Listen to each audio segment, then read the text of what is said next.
Okey, kalau kata let's say anda ada beberapa file macam ni, contohnya anda ada 3 ataupun 4 file lah.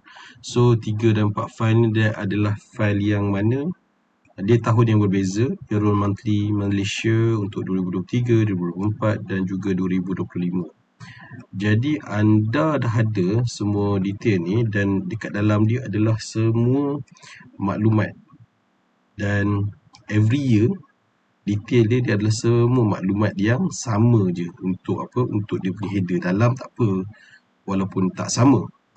Cuma kalau kata kita nak compilekan ataupun kita nak combinekan ketiga data ni, dia mungkin ambil sedikit masa lah ataupun dia take time kalau kata kita guna secara manual.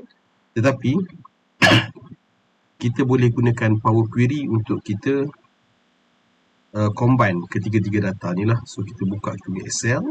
So kepada data ni tekan, kita pergi pada Excel, tekan pada data, kemudian kita pergi pada get data lah.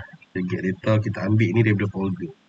So kita ambil daripada folder, kita pilih folder tadi, nama saya tadi completed payroll lah. So saya tekan open.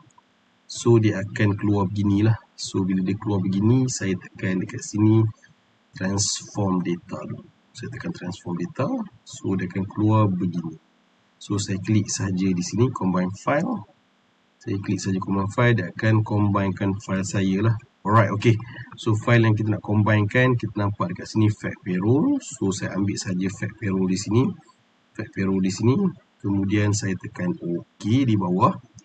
Kemudian dia akan combine dengan data-data saya yang ada. So dia akan tunjuk dulu dekat dalam ni. So nampak kalau kata kita filter, nampak 2023, 2024 dan juga 2025 sudah ada dekat dalam ni. Dia compile data saya 2023, 2024 dan juga 2025. Jadi saya tekan saja pada file, kemudian saya close and load sajalah. Bila saya close and load saja, dia akan keluar semua data tu di sini daripada 2023 sehinggalah 2025 dan dia dah siap letakkan dalam bentuk Excel table di sini.